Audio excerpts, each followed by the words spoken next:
times men went broke on paternity court. Who is his father then? You know, I don't. Who is his? You said you know. It's not me. You said you know. Ms. Wallace, Not me. it has been determined that Mr. Adams is not the father. Take me off child support, baby. Mr. Adams, you done come to the wrong courtroom clowning. Your future was on the line because of your bad decisions. Now you should be ashamed of yourself. How would you feel if you saw your father for the first time in 23 years? Hurt? Amazed and pained? It'd be like a whirlpool of emotions. And I'm sure the last thing you'd be expecting in such a situation is denial. But Miss Dennis, unfortunately, is standing in this dreadful place. Miss Dennis, I'd like to start with you.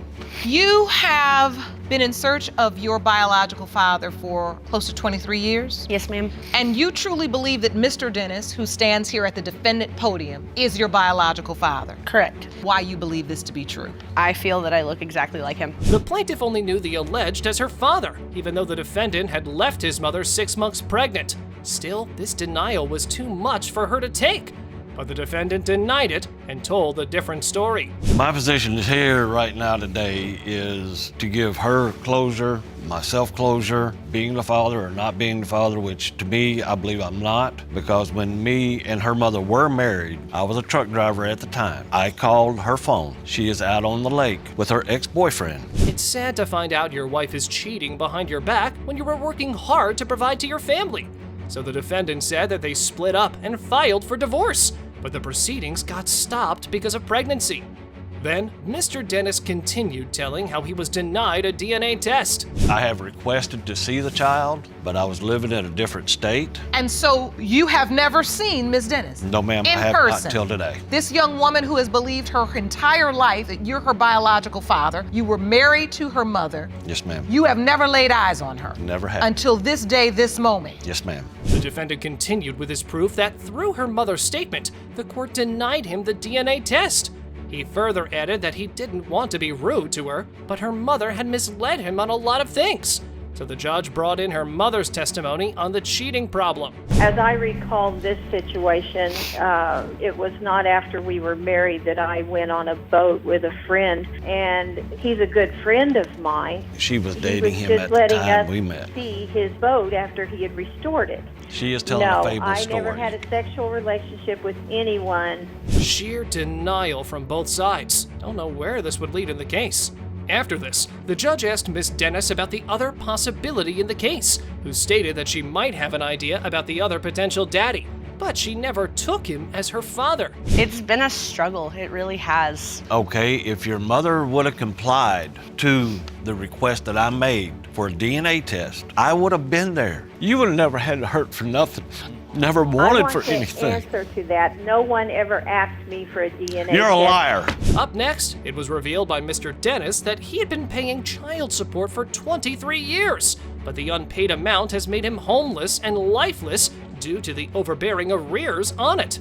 Then, the defendant shared how damaging his life has become. The reason I haven't been there is because I don't believe she is my child. Her mother had denied me a DNA test, so why would I believe the child's mine? Why would I want to get involved with the child and come to find out years later that the child's not mine anyway? After hearing the defendant's testimony, the mommy of the young woman stepped to the podium, claiming Mr. I'm not the daddy here was lying, cause she had never denied the paternity. She also shared that she sent pictures of their daughter to him. However, all of the twists in the stories were taking a toll on Sheila. So all of these years, she's grown up just thinking she's not important enough to pursue. And I'm not, and I'm being this is a human moment, because you think about it. Somebody tells you, what do you know about my daddy? He's a truck driver. A truck driver? Well, why can't he drive to get to me? The case seemed very simple, but had years of pain and suffering hidden inside. Both daughter and the alleged father were right in their testimonies about their damages. But to stop this cycle of pain, it was time to read the results. Mr. Dennis, you are the father. I'm sorry. Sorry, baby. It's good to finally meet you. Same here. A man got stuck in a paternity trap due to his hot fling. A one-night stand is colorful, but it turned the plaintiff's life upside down for 15 years. But now, Mr. Connor was here to prove that he didn't father Miss Wallace's son. Ms. Wallace, you and your husband claim the plaintiff knows he is your son's biological father and want him to pay what he owes when the results prove it today. Mr. Wallace, you say you trust your mother, but acknowledge Mr. Connor's recent actions have given you doubt. Imagine the grief the plaintiff had to go through all his life due to this paternity drama. The guy was not only lied to, but also was locked up for failing to pay the child support.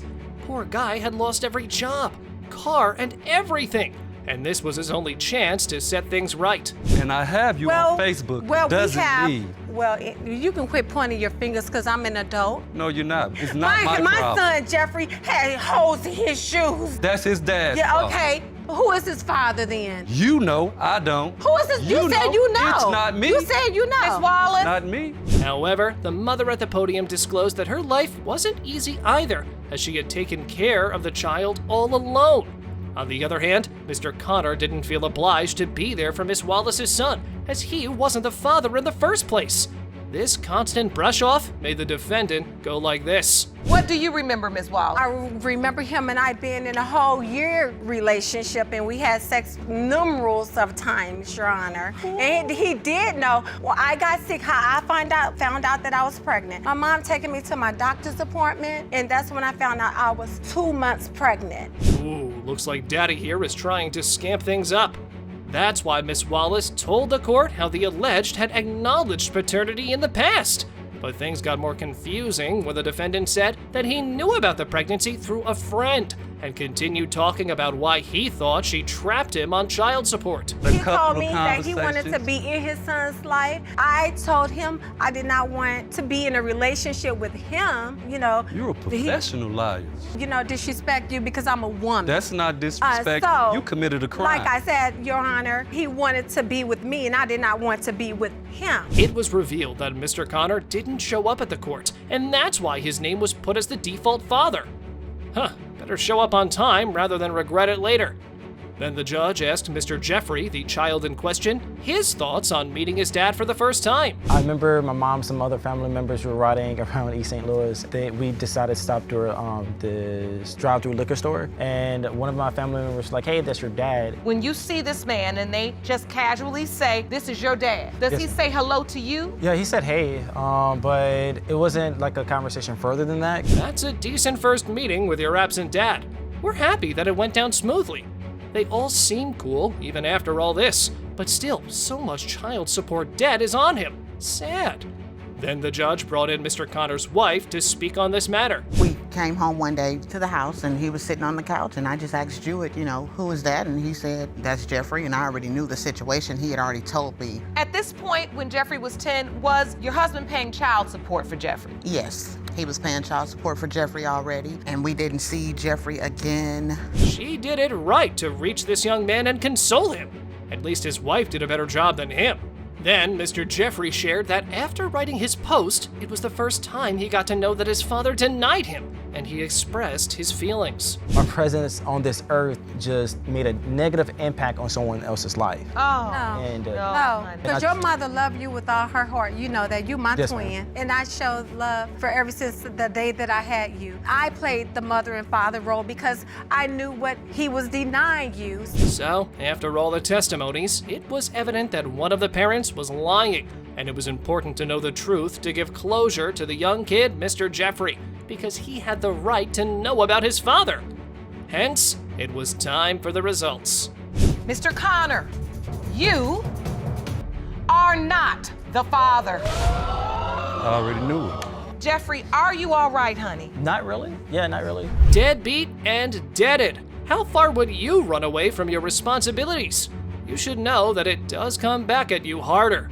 Take this case, for instance. Mr. Redmond claimed that he was $10,000 behind on child support for the defendant's 2 teenage daughters. Mr. Redmond, you currently owe more than $10,000 in child support for the defendant's 2 teenage daughters, who you say are not yours. Is that correct? Yes, Your Honor. Ms. Patterson, you say you are 100% certain that both girls are his daughters, and you cannot wait to prove the truth today. Is that correct? Yes, Your Honor. The plaintiff started the testimony denying the child and stated that he was behind more than $10,000 in child support and also had been going to jail for this reason. Then the defendant said that both kids are his, but Mr. Redmond sparked a fire in the court with infidelity proof against Miss Patterson. I've caught her cheating on me numerous amount of times. So wait, you submitted evidence to the court. Your Honor, as you can plainly see, her and her friend was in the bathroom and he had his pants down. When I walked into the bathroom, Your Honor, his pants was down and he quickly tried to pull them up and she stood up. That is a lie. Ooh, he had some wild proof against you, dear woman. Never thought the beginning of a case would be so interesting. If you think he's done, you should listen to the next one, where he puts a tape recorder in his room's air vent. Miss Patterson, do you remember any of this? I remember the tape recording, nothing was on it. He played it, the only thing you could hear was, statically. It was just background noise, that was it. No moaning and no groaning. That was my husband, I never cheated on him, never. Okay, that was a lot of cheating proof one can get at a time. Afterward, the defendant denied all those accusations and even said that she would have lost her job if she had gone intimate as a housekeeper. But the plaintiff had more to share about his doubts. To why you believe LaQuandria is not your daughter? Yes, ma'am. When we was in her hometown, I creeped up on her at her family's house. When I got there, Your Honor, I went round the back where they usually be, and I observed Miss Patterson drinking beer, smoking cigarettes, sitting on another man's lap. Yeah, we had fun listening to the accusations. So the defendant said that his allegations had ended their marriage. Then the judge asked him about the doubts, and he said that they stopped sleeping together, but Miss Patterson shared that the reason was something else. He was never at home. He'll come home when it's time for me to go to work. So Why would I come home to a woman that's cheating on me? How you gonna sleep in the bed and you too much in the streets? Because I didn't want to look in your face. You wouldn't work. You wouldn't keep a job. I would work if you knew how to take care of your own kids. And you want me to be with you? Small kids, Your Honor. I taught my oldest daughter how to walk. Okay, every statement by these two makes up a different story. Upon being asked, the defendant said he was being a proper dad, but when she left him, he started doubting the daughters. So, Lake brought the girls in and asked about their memory of Mr. Redmond in their lives. He never done anything for me. And that hurts you? I mean, it did, but then I had to realize again that he's nothing to me. How has this affected you? I see the tear. When we was homeless and we had nothing, we called him and he never gave us nothing when we asked for money or anything. It was crushing to hear about their struggles and pain. After both daughters' testimony, the plaintiff denied their statements and counted the things he had done for them. It wasn't enough, so Mr. Redmond asserted that he was deprived of his kids, which angered the defendant's daughter. Why is you sitting here lying? My mama ain't never had kidnapped us. She the one that signed them birth certificates. You ain't signed nothing. You paid child support 1 or 2 times. You think that's gonna do something? It ain't gonna do nothing. I have to get a second job just to help my mama in the house. You don't do anything. It was a roller coaster of emotions in this case. First, stupid lies, and then a heartbreaking reality of someone's struggles without a father in their life. There wasn't anything better coming from this, so without a further word, the judge called for the results. Mr. Redmond, you are the father. Now you need to come over here and you need to apologize to his kids. He don't need him. He need to apologize. No, seriously. Last moment red alert. Afraid of going to jail because of unpaid child expenses? How can you save yourself from this trouble? Send in your mama.